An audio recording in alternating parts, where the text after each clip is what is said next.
A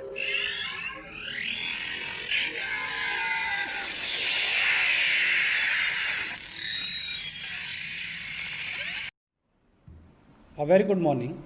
Myself, Virendra Kumar Maurya, Associate Professor, Department of Electrical Engineering, School of Engineering, Babu Banarsi Das, University, Lucknow. Students, my topic is single line diagram. It is also known as one line diagram.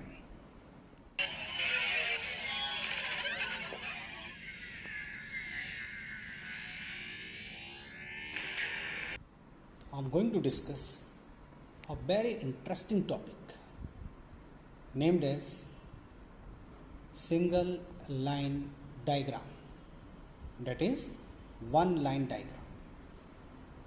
First of all, the definition of single line diagram. Single line diagram of a power system is a network which shows the main connections and arrangement of the power system equipments, power system components with their ratings. This is all about the definition of single line diagram. Students, system are of two types. One is the actual system, second one is the per unit system. Right? In this video, I will express single line diagram in terms of actual system, in terms of per unit system. But per unit system is preferred. Per unit system is generally accepted, and so many calculations are based on the per unit system. Why it is so? What is the reason behind this? Per unit system is adopted instead of actual system. For all the questions, see the video thoroughly from beginning to end. Right? Now see the board. This one is the single line diagram, or it is known as one line diagram. The definition: single line diagram is the representation of the power system using the simple symbols of each component. Or the single line diagram of the power system is the network which shows the main connection and arrangement of the power system components with their ratings. Now see the single line diagram. This one is generator, this one is step up transformer. These are connected to each other. Then this one is the transmission line. After that, there is a step down transformer, and after the step down transformer, there is load. This whole one is known as the single line diagram.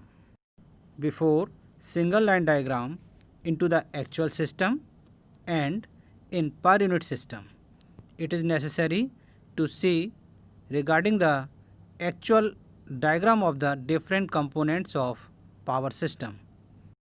These components are like: number 1, generator; number 2, transformer; number 3, transmission line; 4, synchronous motor; and the fifth one is induction motor. These two motors as a load. Now see the actual diagram of generator and others one by one. The first component is generator.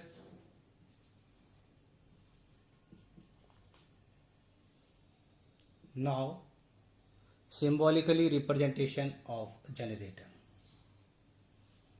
This be the symbolically representation of generator. Right? Now the actual circuit diagram. EG is the generating EMF. This one is the synchronous resistance and reactance. Right? RS J axis. Ig is the generating current. This whole one is generator impedance. Right? Now this circuit as lossless or loss free. Right? For this its resistive part is 0. It is Eg, and here only inductance J axis. This is your Ig. Right? Listen, this be the symbolically representation of generator, this be the actual diagram of generator, and this one is the diagram when resistive part is 0, or you say this diagram belongs to lossless or loss free.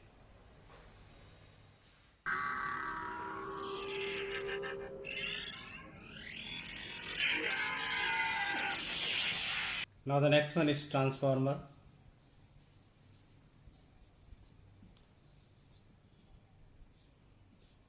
Yes, now the symbolically representation of transformer is like this.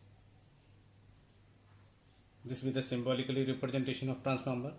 Now the actual diagram of transformer. This one is impedance Z1. This is the first coil. This is another coil and impedance Z2. Right? This one is voltage V2, V1, N1, N2. Right?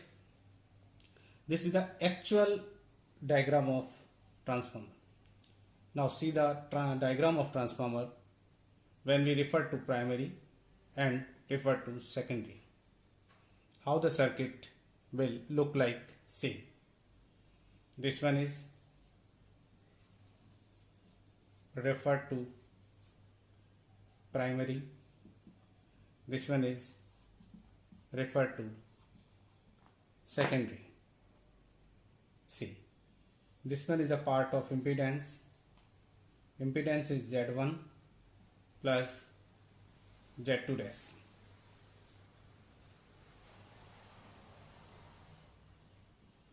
It should be V1. This is the coil.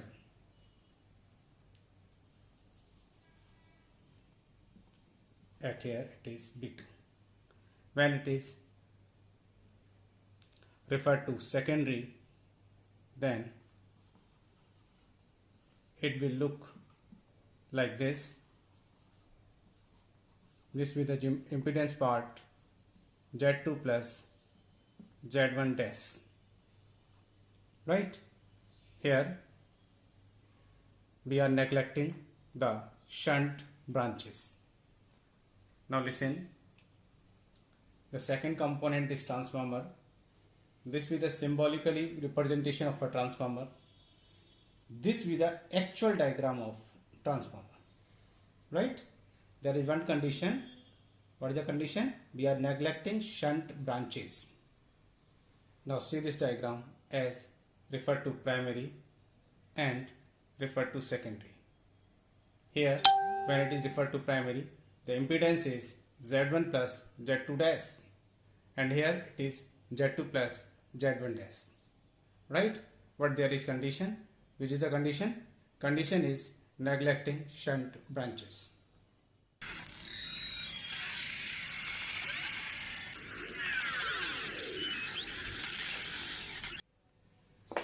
The third component of power system is transmission line.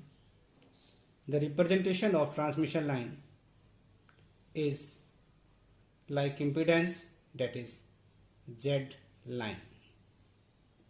Right? This is the representation of transmission line. Now see the types of transmission line, that is short transmission line, medium transmission line, and long transmission line. These are the three types of transmission line. Up to 60 kilometer. Up to 60 kilometer it is belonging to the short transmission line in between 60 to 160 kilometer. It is medium transmission line. Beyond 160, it is long transmission line. These lines are further categorized as pi model and T model. Right? See, there is some shunt branch.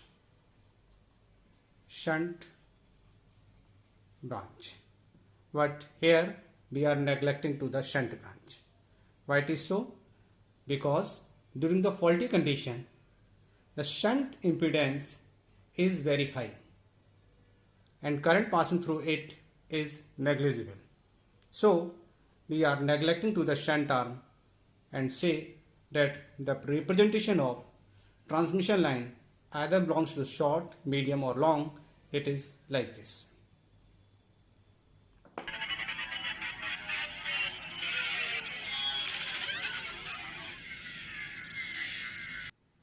The next component is synchronous motor.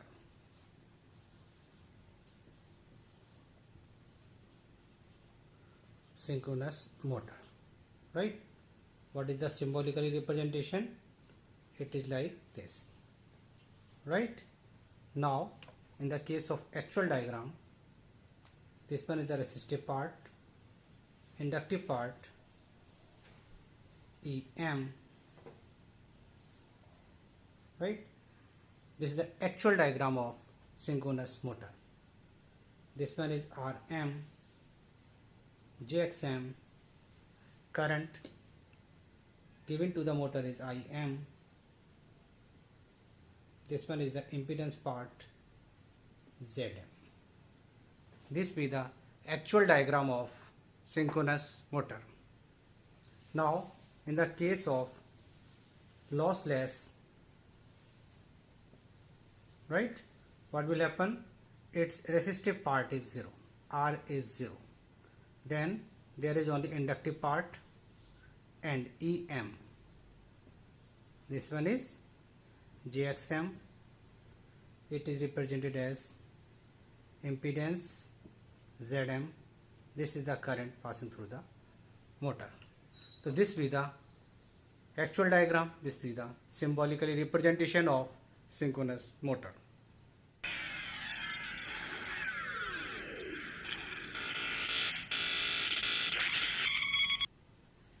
Now the next one is induction motor. Induction motor, right? This be the symbolically representation of induction motor.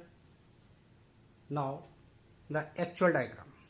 Yes, there is two part. One is stator, second one is rotor. The stator contains resistive, inductor and coil,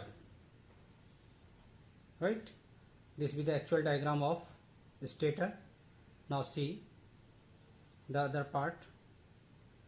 Induction motor is too much similar as transformer, so this winding is here.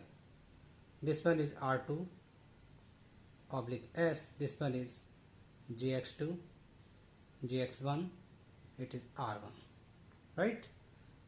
This is the stator part. This one is the rotor part of the induction motor. Now see the circuit diagram when it is referred to the primary side. How it will look like? See, this one is resistive part, inductive and resistive, right? Now it is referred to the primary side. This one is R1, JX1, JX2 dash. It is R2 dash divided by S. This one is referred to primary side, and it should be like this. This one is V1,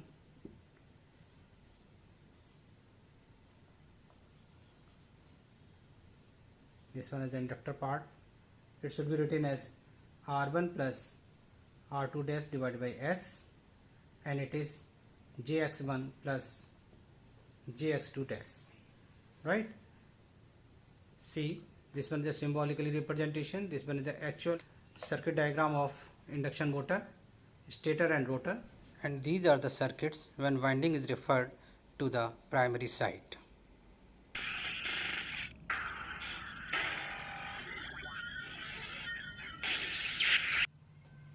Now see regarding single line diagram. First one, generator part.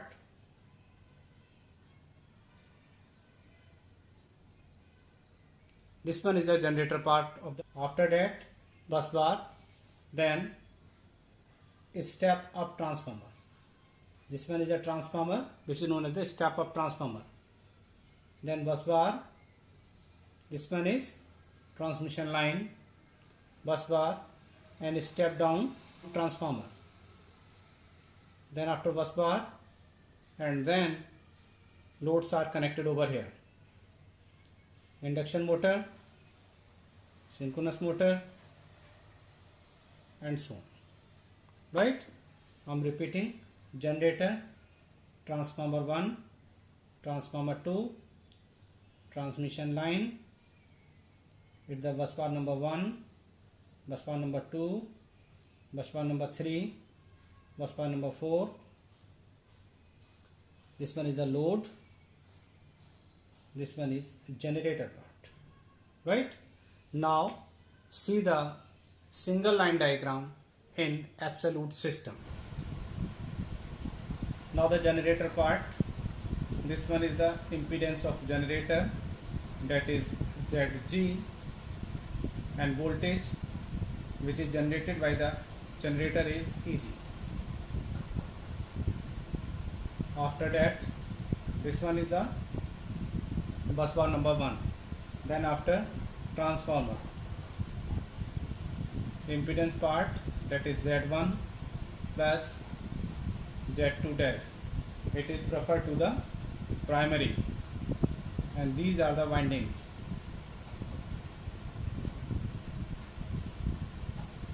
Now after the transformer T1, this one is the bus bar number 2. Then after transmission line is Z line. Right? This one is the transmission line. Then after bus bar number 3. After that, transformer T2. So first of all, impedance, then windings. It is connected over here. This is the another winding. After that, this one is the bus bar. Okay, bus bar number 1, bus bar number 2, bus bar number 3, bus bar number 4. This is the transformer T2. After that, there is load. One is the synchronous motor. This one is the inductance and back EMF. This one is the induction motor load, right? Resistive part and inductive part. Resistive part is R1 plus R2 dash divided by S, and this one is J X1 plus X2 dash. So this is single line diagram in absolute system, right? Due to this transformer, here voltage level number 1, but here voltage level number 2, right? Here voltage level number 3, right? So this is all about the single line diagram in absolute system. There are some drawbacks of this system. Now listen regarding the drawbacks of absolute system. Number 1, there is discontinuity in the system due to the transformer. Second one, there are so many equations due to the different voltage levels. And the third one is more time is required to solve these equations.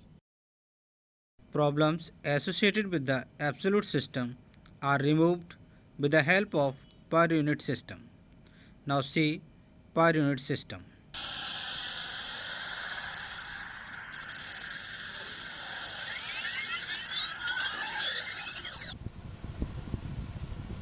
Now see single line diagram in per unit system.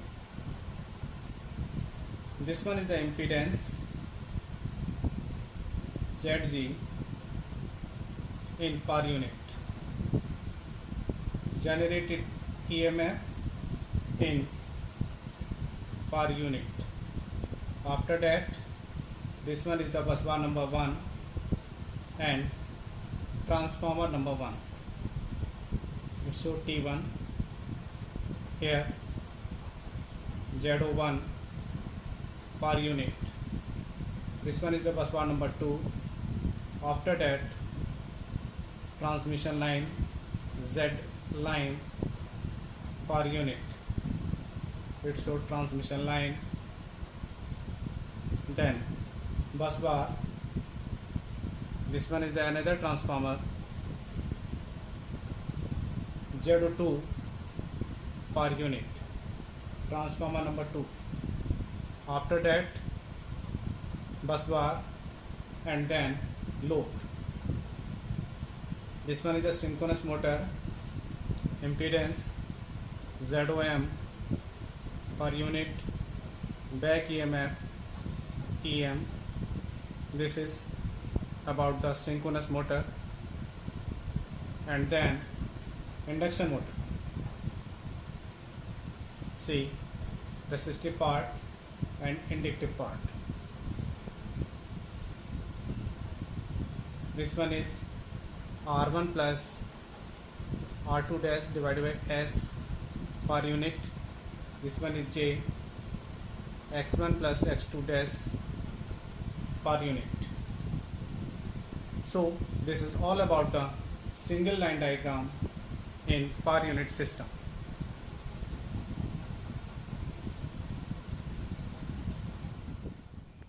Now see the characteristics of per unit system. Number 1, single network is there. Number 2, single voltage level. And the number 3, per unit impedance of transformer referred to any side is same. Advantages of per unit system over actual system. Number 1, problem associated with discontinuity is removed.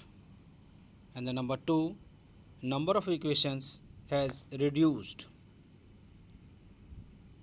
3, the time required to solve the network is also reduced.